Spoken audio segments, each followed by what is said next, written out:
Amables televidentes, muy buenas noches. Bienvenidos a Congreso y Sociedad, el programa institucional de la Secretaría General del Senado de la República.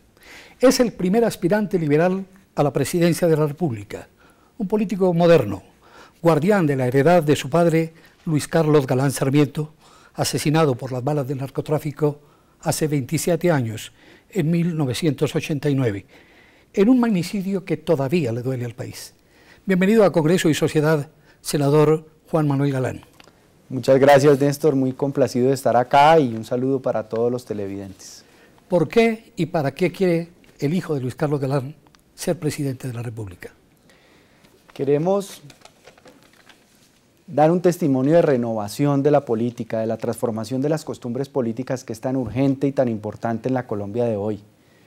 Los colombianos están hastiados de la corrupción, de la politiquería, del tráfico clientelista con la burocracia estatal, del tráfico de recursos estatales desviados hacia fines particulares, cuando deben estar al servicio de las necesidades y de los problemas más apremiantes del pueblo colombiano. Queremos llevar ese testimonio de transformación de las costumbres políticas, de descentralización. Creemos que en Colombia el camino y la dinámica de la descentralización hacia los municipios se perdió.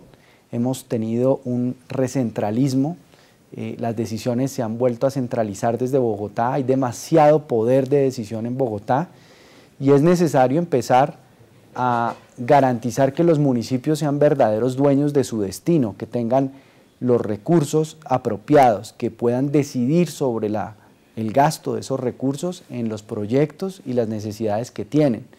Tenemos grandes desafíos y causas liberales con las que el país debe volverse a sintonizar. Por ejemplo, no solamente la descentralización, sino también la justicia, que es una causa tan apremiante en nuestro país. Muy poca gente accede a la justicia, muy pocos municipios y departamentos tienen en todas partes fiscales y jueces capaces de dictar sus providencias y de actuar para garantizarle los derechos a los colombianos que acuden a la justicia. Tenemos que trabajar también en la salud, que es un reto grandísimo. Colombia, muchos colombianos solo acceden a la acetaminofén y al ibuprofeno, si tienen buena suerte, pero los precios de los medicamentos siguen desbordados. Los hospitales, los servicios de urgencia, no atienden muchas veces con dignidad a esos ciudadanos que se acercan, que si no están afiliados a una EPS o a una IPS, no les brindan un servicio de calidad y la atención que merecen.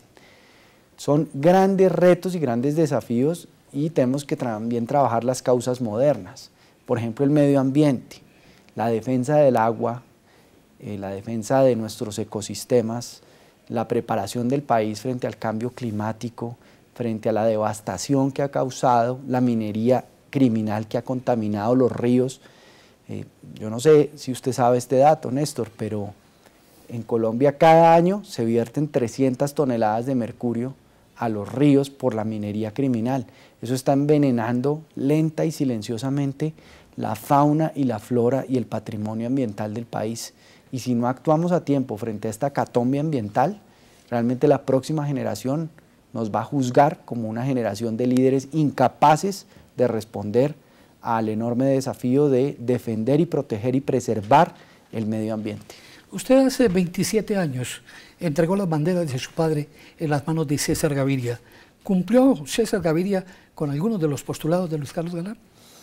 El doctor César Gaviria tuvo que asumir ese desafío en momentos muy difíciles para el país. Estábamos cercados por los carteles del narcotráfico, teníamos un Estado débil con instituciones de seguridad, muchas de ellas lamentablemente infiltradas por la mafia del narcotráfico, varios sectores de la sociedad también en connivencia, en tolerancia con la mafia del narcotráfico. Sin embargo, él pues enfrentó un gobierno difícil, sacó adelante una nueva constitución, que fue la Constitución del 91, que fue un acuerdo trascendental político para el país, que pues lo retrotraemos ahora que estamos en un proceso de paz con las FARC, ese pacto que necesitamos hacer los colombianos para el posconflicto hoy, para mirar hacia adelante. Pero yo creo que ahora es el momento de otra interpretación, de un nuevo liderazgo, y ese nuevo liderazgo debe convocar al pueblo colombiano a trabajar para consolidar la reconciliación de nuestro país, el posconflicto, y ese posconflicto solo será exitoso en la medida que logremos invertir en el campo, en los campesinos. Los campesinos en Colombia han estado abandonados hace muchos años, el campo ha estado abandonado y tenemos que darle la cara al campo, no darle la espalda al campo. Tenemos que darle asistencia técnica a nuestros campesinos, crédito, tenemos que ayudarlos a asociarse en cooperativas para que puedan ser más eficientes en la producción, puedan aspirar a exportar sus productos a precios competitivos, construirles la red terciaria que se requiere para comunicar al país, que sigue estando incomunicado en muchas zonas rurales en Colombia. Eso trae seguridad, eso trae que los campesinos puedan sacar sus productos a unos costos competitivos, trae también la posibilidad de comunicación, y esas carreteras pues deben ser construidas en parte por los batallones de ingenieros militares del ejército, para que la población realmente vea a una fuerza pública no solamente en armas, sino con pico y pala, trabajando hombro a hombro con esas comunidades para abrir vías, para abrir caminos de desarrollo y de esperanza. El narcotráfico sigue siendo un fenómeno que asola al país. ¿Se perdió la batalla contra el narcotráfico? No, yo creo que esa batalla se ha transformado. Estuvo mal planteada por los Estados Unidos, que fueron los que de alguna manera nos trazaron un libreto que hemos venido siguiendo desde hace varios años, que es el libreto de la guerra contra las drogas. Esa guerra contra las drogas le ha traído más sangre, más costos, más pérdidas en vidas humanas y materiales a nuestros países que beneficios. El propio Estados Unidos está cambiando ya la política. El presidente Obama ha reconocido, por ejemplo, que es necesario evolucionar y ha abandonado ese concepto de la guerra contra las drogas. Ya más de 25 estados en Estados Unidos han transformado sus leyes, por ejemplo, para evolucionar hacia la regulación del uso medicinal y terapéutico de la marihuana. Inclusive en algunos estados han dado el paso hasta el uso recreacional. Nosotros acá en Colombia hemos tratado de abrir un nuevo camino donde los consumidores no sean tratados como delincuentes y criminales, sino que quienes padecen adicción a las sustancias puedan acceder a un tratamiento de calidad en el sistema de salud, pero aquellos consumidores que no generan un peligro para su entorno, que no afectan la vida de su familia o su entorno laboral, pues tampoco deben ser perseguidos ni castigados por consumir sustancias, porque no son consumidores problemáticos. Lo mismo los cultivadores, a los cultivadores hay que ofrecerles desarrollo alternativo, vías terciarias, asociaciones de campesinos, acceso a crédito, acceso a asistencia técnica, pero no fumigarlos. La fumigación es una estrategia equivocada, es una estrategia costosa y es una estrategia que causa más desarraigo de la población civil, de la policía y de la fuerza pública, cuando lo que deberíamos generar para el posconflicto es una unidad, una integración entre las fuerzas militares y la fuerza pública y la población civil, porque eso es lo que va a garantizar un tránsito de la guerra hacia la paz exitoso. ¿Es partidario de la legalización de la droga como la propone el expresidente Gaviria? Pues el presidente Gaviria, curiosamente, no habla de legalización, habla de regulación, porque la legalización como palabra es una palabra inconveniente, es una palabra que no se puede definir bien. Cuando uno habla de prohibición, uno sabe de qué está hablando. Cuando habla de legalización es el polo opuesto de la prohibición, es decir, algo que está prohibido de pronto está permitido de la noche a la mañana. Entonces, la manera de resolver ese falso dilema que algunos han querido plantear entre prohibición en un extremo y legalización en el otro es la regulación, porque la regulación sí la podemos definir y la definimos como que el Estado entra a ese juego, empieza a ejercer control, soberanía, y ya no son los criminales, los jíbaros, los microtraficantes los que ejercen el control, los que regulan el precio, los que regulan la calidad, los que determinan si una persona puede acceder a una sustancia o no, sino es el Estado, y por eso nosotros hablamos de regulación. Y en este caso puntual hablamos de regulación del uso medicinal y terapéutico de la marihuana. Juan Manuel Galán, senador liberal, aspirante a la nominación de su partido a la presidencia de la República aquí en Congreso y Sociedad. Vamos a algunos mensajes institucionales y ya regresamos. ¿Sabe usted quién puede presentar proyectos para que se conviertan en ley? En Colombia pueden presentar proyectos de ley los senadores y representantes a la Cámara, los ministros, las altas cortes, entre otros altos funcionarios del Estado, quienes poseen iniciativa legislativa. También la iniciativa legislativa es un mecanismo de participación que faculta a los ciudadanos, a concejales o diputados del país a presentar proyectos de ley o de reforma a la Constitución. Para presentar una iniciativa popular por parte de los ciudadanos se debe elegir un comité promotor de la propuesta e inscribir la solicitud. Luego se debe recolectar un número de firmas válidas igual o superior al 5% del censo electoral. Si se cumplen estos requisitos, la registraduría expedirá la certificación. Con esto, el proyecto de ley o de reforma a la Constitución podrá ser radicado en las secretarías del Congreso y deberá iniciar su trámite con mensaje de urgencia para que tenga prioridad sobre los demás proyectos. Encuentra más información en nuestro portal web.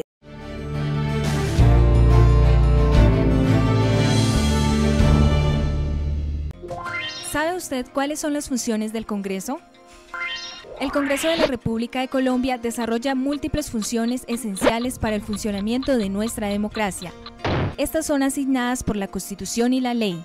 Tiene, entre otras funciones, la función de reformar la Constitución mediante actos legislativos.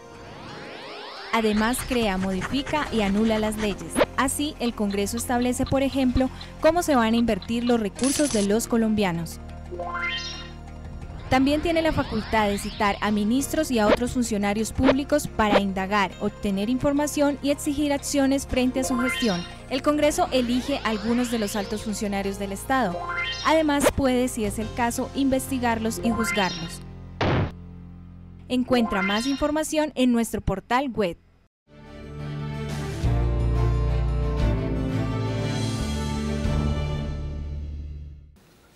De nuevo en Congreso y Sociedad con el senador Juan Manuel Galán. Usted ha sido abanderado de proyectos de ley que apuntan a una nueva convivencia social. La ley de protección animal, por ejemplo. Cuéntenos de esa ley.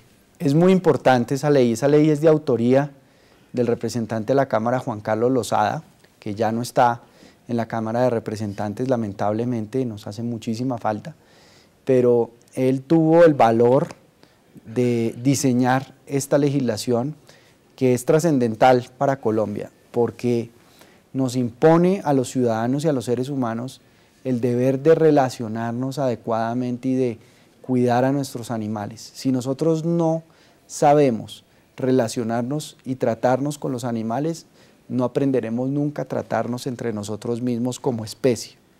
Y está demostrado que quien maltrata a un animal pues es capaz de maltratar también a otros seres humanos. Y esta ley lo que hizo fue crear el tipo penal para castigar por primera vez penalmente en nuestro país el maltrato contra los animales. Es decir, por ejemplo, en el caso de las mascotas, el abandono, el no proveerle a una mascota el cuidado adecuado, pero también lo que tiene que ver con el tráfico de fauna silvestre, los mataderos clandestinos, que hay muchos lamentablemente en nuestro país, y por otro lado los animales de trabajo, que son también bastante maltratados. Tenemos toda la imagen en la cabeza de los coches en Cartagena, de los caballos que en un muy mal estado prestan ese servicio y terminan muriendo en medio de jalar estos coches. Entonces, creo que es un mensaje adecuado a la sociedad, es un mensaje liberal, es un mensaje de sintonía con las expectativas que tienen las nuevas generaciones de ver a unos políticos y a un Congreso y a unos partidos políticos comprometidos con la defensa de las causas de la naturaleza, y este proyecto abre la puerta para empezar a reconocer los derechos que tienen los animales como seres sintientes, como seres capaces de expresar emociones, y de hecho transformamos el Código Civil para que los animales no sean considerados como una mesa, como una silla o como un celular, sino como seres sintientes y emocionalmente activos. El Partido Liberal, al iniciarse la actual legislatura, presentó una serie de proyectos de ley muy importantes de profundas transformaciones sociales. El proceso de paz prácticamente ha monopolizado la actividad del Congreso de la República. ¿En un eventual gobierno suyo usted rescataría esos proyectos? Recuérdenoslos. Pues yo creo que los proyectos de ley que tienen iniciativa parlamentaria deben ser tramitados, debatidos y aprobados en el Congreso de la República, y el Gobierno Nacional tiene el deber de acompañar esos proyectos. Obviamente de señalarles ajustes cuando sea apropiado hacerlo, y también recordar algo que es de ingrata recordación para los parlamentarios, que es todo lo que tiene que ver con el impacto fiscal de los proyectos de ley, pero es necesario ser muy disciplinados en ese sentido. Pero el Partido Liberal pues ha liderado proyectos muy importantes, como el que ha trabajado la senadora Sofía Gaviria, que tiene que ver con la seguridad alimentaria del país, con que los niños tengan acceso a una dieta adecuada para asegurar su desarrollo espiritual y material. Ese es un proyecto bandera del liberalismo muy importante que hemos venido trabajando. El partido también ha sido muy activo con la gasolina, los precios de la gasolina. El senador Velasco, el senador García Realpe han trabajado mucho este tema de cambiar la fórmula que establece el precio de los combustibles en Colombia para que sea una fórmula más transparente, más equitativa y que no golpee a las clases menos favorecidas en relación con el precio de la gasolina. También pues hemos venido trabajando proyectos de mucha relevancia, como el que mencionamos de el maltrato animal, como el de la marihuana con fines medicinales, reconocer a los pacientes como adictos, a los adictos como pacientes y que tengan acceso a un tratamiento de calidad a través de la ley 1566 de 2012, que necesita ser reglamentada. Regular el precio de los medicamentos en Colombia también, que es muy importante en nuestro país, seguir en ese camino para que las grandes farmacéuticas no abusen de su posición dominante y establezcan precios a los cuales no pueden acceder los ciudadanos. El tema del agua y la defensa de los páramos también es una legislación que el Partido Liberal ha venido impulsando, poniendo de presente, que vamos a seguir respaldando y apoyando en el Congreso.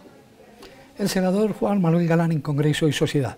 Vamos a algunos mensajes institucionales y ya venimos a un segmento final para hablar sobre la política y la paz. ¿Sabe usted cómo se hacen las leyes en Colombia? Según la Constitución y la Ley Quinta de 1992, estas pueden ser estatutarias, orgánicas y ordinarias. El procedimiento se puede dividir en 3 partes: iniciativa, debates y sanción. ¿Quiénes pueden presentarlas? Cualquier congresista, algunos altos funcionarios del Estado y los ciudadanos a través de la iniciativa popular. Después de presentado el proyecto de ley, este debe superar 4 debates en el Congreso. Estos debates inician en una de las comisiones de acuerdo a la temática del proyecto de ley. Luego pasa a ser debatido y votado en la plenaria de la respectiva Cámara. Posteriormente, el procedimiento de debate se repite en la otra Cámara.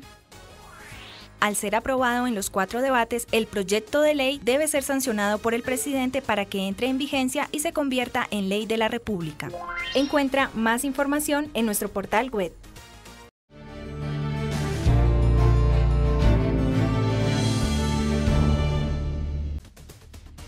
¿Sabe usted cómo está conformado el Congreso de la República? El Congreso de la República está conformado por 2 cámaras. El Senado con 102 miembros elegidos a nivel nacional y la Cámara de Representantes compuesta por 166 integrantes elegidos en los departamentos. A su vez, el Congreso está dividido en 7 comisiones constitucionales que se especializan en temas para facilitar el trámite legislativo y de reforma constitucional. Entre los temas más relevantes que tratan las comisiones son la Comisión Primera, Reformas a la Constitución y Derechos Fundamentales. La Comisión Segunda trata temas internacionales y de seguridad nacional. La Comisión Tercera, Impuestos y Crédito Público. La Comisión Cuarta, Presupuesto. La Comisión Quinta, Temas Agrarios y de Medio Ambiente. La Comisión Sexta, Servicios Públicos, Educación y Cultura. Y la Comisión Séptima, Salud y Vivienda. Encuentra más información en nuestro portal web.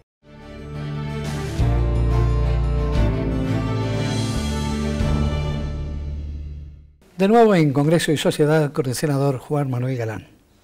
¿El Partido Liberal está o no en la unidad nacional? Ha habido unas posiciones ambiguas que causan preocupación en la opinión pública en las últimas semanas. Pues a mi modo de ver el partido está. El partido no solamente acompaña el proceso de paz liderado por el presidente Santos, en donde se han invertido cuantiosos esfuerzos, tiempo para sacar adelante esa negociación que está a punto de concluir, sino que nosotros nos hemos sentido representados en el gobierno del presidente Santos porque ha sido un gobierno liberal, ha sido un gobierno que ha impulsado temas del liberalismo, por ejemplo la ley de víctimas y de restitución de tierras. Este gobierno se la jugó por esa ley, la sacó adelante y ha permitido que millones de víctimas tengan la esperanza de ser reparadas, de acceder a la verdad, a la justicia, a la reparación y a la no repetición. De hecho, como presidente de la Comisión de Víctimas en el Senado, estamos con el representante Jaime Buenahora, que es el presidente en la Cámara de Representantes, haciendo una serie de sesiones en las regiones. Vamos a ir muy pronto a Ipiales, a tener una sesión de frontera con Ecuador. Estuvimos en el Meta, pero vamos a ir también al Huila, vamos a ir también a los Montes de María, vamos a ir al Catatumbo, vamos a ir al Chocó, a Bojayá, donde se perpetraron por parte de las FARC ataques terribles. Vamos a ir a Rivera Huila, donde masacraron a todo el Consejo Municipal, o a Algeciras, donde fueron masacrados unos niños patrulleritos de policía. Todos estos actos de presencia institucional del Congreso de la República a través de la Comisión de Víctimas son importantes y son significativos, no solo para reconocer a las víctimas, para escucharlas, sino para ejercer la misión de ser puentes entre las víctimas y el gobierno nacional para que les respondan muchas inquietudes que las víctimas tienen, especialmente las víctimas de las FARC. No parece estar el país conectado con la dinámica de la paz, con la lógica de la paz. Se ve en la bajísima aceptación que tiene en este momento el presidente Juan Manuel Santos. ¿No lo preocupa esa situación? Pues yo creo que ahora más que nunca tenemos que acompañar al gobierno, porque para muchos sería rentable desde el punto de vista electoral y de corto plazo salir a abandonar al gobierno, atacar y golpear al gobierno, pero eso no es lo responsable con el país. Lo responsable con el país es trabajar para que ese proceso de paz que está a punto de culminar, culmine exitosamente y cerremos ese ciclo de violencia de casi 60 años. Y buscar la manera de involucrar al ELN. Lamentablemente los últimos gestos del ELN nos permiten entender a los colombianos que el ELN no quiere la paz, que está enviando señales de alejamiento de un proceso de paz, y el ELN tiene que dejar de secuestrar si quiere entrar en un proceso de paz. En eso respaldamos totalmente la postura del presidente Santos de exigirle al ELN que no puede seguir secuestrando, que no puede seguir atacando a la población civil, volando oleoductos, volando torres de energía, generando catástrofes ambientales como las que han generado, sino que tienen que demostrar con hechos, con actos de paz que sí quieren entrar dentro de un proceso de negociación. El Centro Democrático que lidera el expresidente Uribe ha pedido al país una resistencia civil frente a esos acuerdos de paz si llegaran a la refrendación a través de un referendo. ¿Qué opinión le merece esa actitud del Centro Democrático? Pues yo lamento mucho que el Centro Democrático no acompañe el proceso de paz. Y yo he hecho reiteradas invitaciones para que el gobierno nacional, en cabeza del presidente de la República, Juan Manuel Santos, y el senador Uribe, en cabeza de la oposición al proceso de paz, puedan encontrar un camino de encuentro, puedan dialogar, puedan encontrar puntos comunes y por el camino del diálogo ir resolviendo las diferencias que tienen. Eso yo creo que es un gesto que el país está esperando, que el país necesita, que el país requiere, porque no podemos predicar la paz hacia afuera y hacia adentro no buscarla con actos y gestos concretos. También ha dicho el Centro Democrático que el blindaje a los acuerdos de paz es una monstruosidad jurídica. ¿Usted cómo lo ve? Yo creo que el presidente ha trazado un camino institucional muy claro para darle legitimidad a los acuerdos de paz, que es el apropiado. El Congreso de la República no puede ser un convidado de piedra, no puede ser un notario simplemente de la refrendación de unos acuerdos, sino que los acuerdos se van a debatir, se van a tramitar y se van a aprobar en este Congreso de la República, que ha sido elegido por los colombianos para ese fin. También los proyectos van a tener control automático de constitucionalidad por parte del Poder Judicial, representado en la Corte Constitucional en este caso. Y posteriormente, el sello final del proceso de paz, la legitimidad política, la seguridad política, democrática, que van a tener los acuerdos, es que los ciudadanos en las urnas, vía plebiscito, van a poder votar si están o no están de acuerdo con esos acuerdos negociados. De modo que es un camino democrático, es un camino institucional, es un camino de legitimidad que va a permitir que el pueblo colombiano realmente conozca los acuerdos a profundidad y confíe y tengan seguridad también esos acuerdos, para que no llegue después otro gobierno con ánimo revisionista a cambiar lo que ya se acordó, a cambiar lo que ya se tramitó, porque lamentablemente es una tendencia que tenemos los colombianos a no reconocer los procesos y a tratar de revertirlos o de borrarlos de un solo plumazo, y eso no puede ocurrir. Usted aspira a ser candidato del Partido Liberal a la presidencia de la República en 1918. ¿Cómo se va a seleccionar ese candidato? Bueno, en 2018. 2018. Sí. Nosotros esperamos que sea a través de una consulta popular celebrada el mismo día de las elecciones parlamentarias de 2018. ¿Por qué popular? ¿Por qué ese día? Porque ese es un día de elecciones generales donde el pueblo colombiano va a estar convocado a elegir su nuevo Congreso. Entonces podemos ahorrar costos también, pero podemos garantizar una participación amplia, plural, de toda la gente para tomar parte en esa decisión trascendental que tomará el Partido Liberal de escoger su candidato presidencial. Eso es lo que creemos que se debe hacer, a eso le apostamos, y esa fue la misma lucha de mi padre hace 27 años, que el candidato del partido no fuera escogido por una convención prefabricada, amañada, de caciques y gamonales, alejados de la realidad del país nacional, sino que sea realmente el país nacional el que, como jefe del país político, por voto popular, diga quién quiere que sea el candidato presidencial del Partido Liberal. Finalmente, una pregunta. ¿Usted cree que quedará en la impunidad el crimen de su padre? Yo creo que hemos ganado mucho frente a la impunidad, varias batallas. No hemos ganado la guerra contra la impunidad, pero hemos ganado varias batallas. Logramos, por ejemplo, que John Jairo Velázquez Vázquez, alias Popeye, confesara su participación en el crimen y pagara una condena por eso. Logramos que la justicia llevara a uno de los responsables políticos del asesinato de mi padre, que actuó como coautor de su asesinato con los carteles del narcotráfico, Alberto Santofimio Botero, que hoy está condenado por la Corte Suprema de Justicia. Estamos dando una batalla en este momento ante la Corte Suprema de Justicia frente a la responsabilidad y al llamamiento a juicio que esa misma Corte le hizo al general Maza Márquez por haber participado en el crimen de mi padre. Hay otras personas que están siendo objeto de indagatoria por esa misma razón, que esperamos la justicia tome decisiones muy pronto. Y los carteles de narcotráfico, tanto el de Medellín como el de Cali, pues tuvieron una responsabilidad y el país ha conocido el grado de responsabilidad que tuvieron. Lo mismo los paramilitares del Magdalena Medio, representados por Henry Pérez, por Carlos Castaño, que intervinieron en asesinar a Luis Carlos Galán y deben responder ante la historia por eso. El crimen de Luis Carlos Galán, que tanto impacto ha causado sobre los colombianos. Una visión del nuevo país en las palabras de su hijo, el senador Juan Manuel Galán, aspirante a la presidencia de la República en el año 2018. Muchas gracias por su presencia aquí en Congreso y Sociedad, senador Juan Manuel Galán. Muchas gracias, Néstor, y un saludo cordial a los televidentes de Congreso y Sociedad. A ustedes, amables televidentes, los invitamos a contactarnos a través de nuestras redes sociales. Los esperamos aquí, en Congreso y Sociedad, en una próxima oportunidad.